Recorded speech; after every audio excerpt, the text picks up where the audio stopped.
நான் வந்து 2013 இந்தியாவிலேருந்து இலங்கை அகதி முகாமில் இருந்து இந்த இலங்கைக்கு நாங்கள் இடம்பெயர்ந்து நாங்கள் ஒரு போர் சூழல் அடிப்படை காரணமாக நாங்கள் முகாமுக்கு போய் இருந்து திருப்பி இங்கே வந்திருந்தோம்.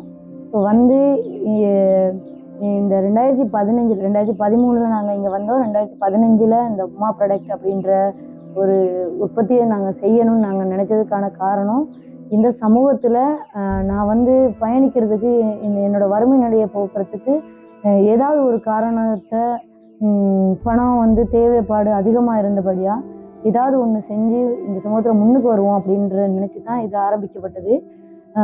என்னை போல் இது என்னோட அடையாளமாக இருக்காது. நான் இன்னும் என்னோட நல்ல ஒரு கடின உழைப்பை போட்டு என்னோட பேர் இந்த மன்னார் மாவட்டம் ஒரு பெருமையோடு சொல்கிற அளவுக்கு நான் ஒரு நிறுவனத்தை என்னை போல் இருக்கிற பெண்களுக்கு பல பெண்களுக்கு நான் வேலை வாய்ப்பை கொடுக்கறதுக்கான ஒரு முயற்சியாக தான் நான் இந்த 2015 இதை ஆரம்பித்தேன்.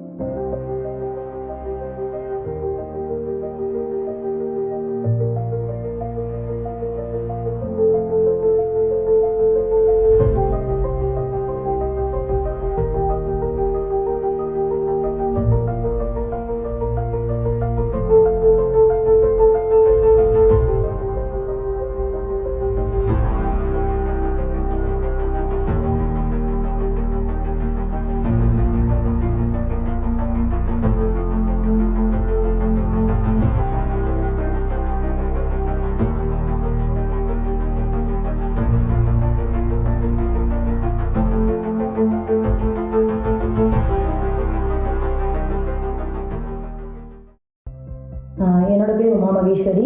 நான் உமா ப்ராடக்டோட ஃபவுண்டராக இருக்கிறேன். எங்களோட ப்ராடக்டை பற்றி நான் சொல்லணும்னு சொன்னால், நாங்கள் வந்து 3 கேட்டகரியில் இந்த ப்ராடக்டை வந்து டிஸ்ட்ரிபியூட் பண்ணிக்கிட்டு இருக்கிறோம். ஒன்று ஸ்பைசஸ் மெட்டீரியல், வந்து ஸ்பைசஸோட தொடர்புடைய மட்டன் மசாலா, சிக்கன் மசாலா, அந்த மாதிரி வெரைட்டியாக நாங்கள் கொடுத்துக்கிட்டு இருக்கிறோம்.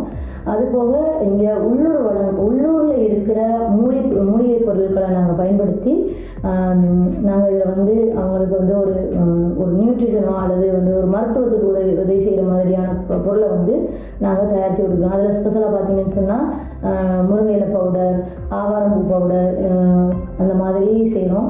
முடக்கத்தான், அந்த மாதிரி ஆட்களுக்கு இப்போ மூலிகையால் ஒரு குணப்படுத்தக்கூடிய விஷயங்கள் இருக்கிறபடியாக நாங்கள் அதை வந்து ஸ்பெஷலாக எங்களோட இதில் செய்கிறோம். அது போக வந்து எங்களோட மன்னார் மாவட்டத்தில் பார்த்தீங்கன்னு சொன்னால் எங்களோட வளங்கள்னு பார்த்தீங்கன்னா அதில் தென்னை வளங்கள் அதிகமாக இருக்கிறபடியாக நாங்கள் அதையும் எங்கள் வளங்களை நாங்கள் பயன்படுத்தணுன்றதுக்காண்டி இந்த எண்ணெய் உற்பத்தியை வந்து நாங்கள் பிரதான இதையாக செஞ்சுட்டு வரோம். இப்போ வந்து எங்களுடைய கம்பெனியில் வந்து ஒரு 10 பெண்கள் வேலை செய்கிறாங்க. இந்த பெண்கள் எதுக்காண்டி அப்படின்னு சொன்னால், ஸோ இந்த சமூகத்தில் வந்து பெண்கள் வேலைக்கு போக முடியாத இருக்கிறவங்களுக்கு, எங்களோட பக்கத்தில் இருக்கிறவங்கள வந்து கணவனால் கைவிடப்பட்டவங்க, என்ன போல செய்யணுன்ற விருப்பப்படுறவங்க, ஸோ முயற்சியாளர்களாக இருக்கிறவங்கள வந்து நாங்கள் கலெக்ட் பண்ணி இந்த 10 பேரை வச்சு இந்த உற்பத்தி பொருளை தயாரிச்சுக்கிட்டு இருக்கோம். இது போக எங்களுக்கு தெரிஞ்ச ஆட்களில் இப்போ ஆடு மேய்க்கிறவங்க, இந்த மாதிரி பெண்கள் பிள்ளைகளை விட்டுட்டு வேலைக்கு போக முடியாமல் இருக்கிறவங்கள்ட்ட இருந்து இந்த மூலப்பொருட்களை நாங்கள் கலெக்ட் பண்ணுறோம். ஸோ அவங்களுக்கு ஒரு எங்கள் கம்பெனியால் ஒரு பங்களிப்பை நாங்கள் கொடுக்கணுன்றது ஸ்பெஷலான ஒரு ஆக்டிவிட்டியாக நாங்கள் வச்சுருக்கிறோம். இப்போ எங்களோட உற்பத்தி பொருட்கள்னு பார்த்தீங்கன்னு சொன்னால் 24 முக்கியமான உற்பத்தி பொருட்களை நாங்கள் செய்கிறோம். அதில் வந்து இது வரைக்கும் நாங்கள் வந்து டென்மார்க்கு, யூஎஸ்க்கு அனுப்பியிருக்கிறோம், அதுக்கு ஒரு ஜெர்மனுக்கு அனுப்பியிருக்கிறோம், நியூசிலாந்துக்கு அனுப்பியிருக்கிறோம், லண்டனுக்கு அனுப்பியிருக்கிறோம். இதெல்லாம் வந்து இண்டிவிஜுவலாக ஆட்கள் அங்கேருந்து எங்களுடைய ப்ரொமோட் வீடியோக்களில் பார்த்து எங்கள்கிட்ட ஆர்டர் கொடுத்து நாங்கள் சில்லறையாகவும் மொத்தமாகவும் நாங்கள் அனுப்பியிருக்கிறோம். எங்களுக்கு ஒரு வித்தியாசமான ஒரு ப்ராடக்டை வந்து நாங்கள் கொடுக்கணும் அப்படின்னு சொன்னால், இங்கே மன்னார் மாவட்டத்தில் நிறைய வளங்கள் இருக்கிற மாதிரி பழங்கள், இப்போ பப்பாளி பழம், வாழைப்பழம், இந்த மாதிரி நாவல் பழங்கள், இந்த மாதிரியான வந்து பழங்களை வந்து நாங்கள் ட்ரை ஃப்ரூட்ஸ் பண்ணி வெளிநாட்டுக்கு ஏற்றுமதி செஞ்சுருக்கோம். அதுலேருந்து அவங்கள்ட்ட வந்த அந்த கருத்துக்களை வந்து பார்த்தா இன்னும் நாங்கள் வந்து வெளிநாட்டில் இருந்து இறக்குமதி செஞ்சுக்கிட்டு இருக்கிற பழங்களை தான் நாங்கள் சாப்பிட்ருக்கோம். அது ஒரு அபூர்வமாக இருக்கிற மாதிரி பார்க்குறோம். இனி ஒரு காலங்களில் உமா ப்ராடக்டோட கம்பெனி வந்து இந்த ட்ரை ஃப்ரூட்ஸ்ன்றதை முக்கியத்துவப்படுத்தி நாங்கள் இங்கேருந்து வெளிநாட்டுக்கு ஏற்றுமதி செய்வோம் அப்படின்றத இதில் நான் முன்வைக்கிறதுக்கு யோசிக்கிறேன். எங்களுடைய உற்பத்தி பொருட்களை உள்ளூர் சந்தையில் நாங்கள் எப்படி விநியோகிக்கிறோமோ அதே போல் நாங்கள் வெளிநாடு சந்தைகள்லையுமே எங்களுடைய உற்பத்தி பொருளை நாங்கள் அனுப்பியிருக்கிறோம். இனி வரும் காலங்களில் வந்து உலக நாடுகளில் இருக்கிற எல்லாருக்கும் எங்களுடைய உற்பத்தி பொருளை நாங்கள் விநியோகிக்கிறதுக்கு நாங்கள் தயாராக இருக்கிறோம். எங்களோட சேர்ந்து பயணிக்கிறதுக்கு நீங்களும் எங்களோட சேர்ந்து பயணிச்சிங்கன்னு சொன்னால் எங்களோட இலக்கை நோக்கி நாங்கள் ஒரு வெற்றி அடைகிறதுக்கு இது ஒரு வாய்ப்பாக இருக்குன்னு நினைக்கிறேன்.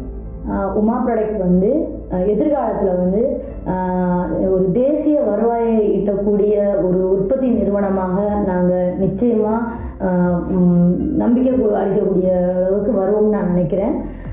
எங்களுடைய உற்பத்தி பொருட்களை வெளிநாடுகளுக்கு ஏற்றுமதி செய்யும்போது அங்கேருந்து ஏதாவது அவங்களுடைய தேவைகளை எங்களோட கம்பெனிக்கு முன்வைக்கும் போது என்ன போல சுயதொழில் உற்பத்தியாளர்களில் வந்து சிறிய அளவுக்கு செஞ்சுட்டு வர்றவங்கள்ட்ட இருந்து நாங்கள் அதை கலெக்ட் பண்ணி அனுப்புறதுக்கும் நாங்கள் தயாராக இருக்கிறோம். இதோட நோக்கம் என்னன்னு பார்த்தீங்கன்னா, ஸோ நான் என்னோட உற்பத்தி பொருளை நான் அனுப்புகிற மாதிரியே ஒரு ஸ்டார்ட் அப் பண்ணுற ஒரு பெண் சுயதொழில் ஆக்களை வந்து ஊக்குவிக்கிற மாதிரி எங்களோட உற்பத்தியை அனுப்புறதோட அவங்களோட உற்பத்தி தேவைகள் நிமித்தம் எங்களுக்கு தேவைப்பட்டால் நாங்கள் அவங்கள்ட்டையும் நாங்கள் வாங்கி இதை அனுப்புறதுக்கு நாங்கள் தயாராக இருக்கிறோம். இதோட நோக்கம் வந்து அவங்களுக்கு ஒரு வருமானத்தை ஈட்டி கொடுக்கறதுக்கான ஒரு சின்ன ஒரு பங்களிப்பாகத்தான் நாங்கள் இதை நினைக்கிறோம். Uma product company 2015 ஸ்தாபிக்கப்பட்டது. இது எத்தனையோ சவால்களை தாண்டி இப்போ ஒரு நிறுவனமாக உருவாக்கப்பட்டிருக்கு. இலங்கையோட பொருளாதார வளர்ச்சிக்கு நாங்கள் பங்களிப்பு செஞ்சுட்டு இருக்கிறோம். மென்மேலும் பங்களிப்பு செஞ்சு நல்ல ஒரு வெற்றியை பெறணும்னா உங்களுடைய ஒத்துழைப்பும் உங்களுடைய சேர்ந்து பயணிக்கிற ஒரு இது இருந்தால் நாங்கள் ஒரு வெற்றி அடைவோம்னு நான் நினைக்கிறேன்.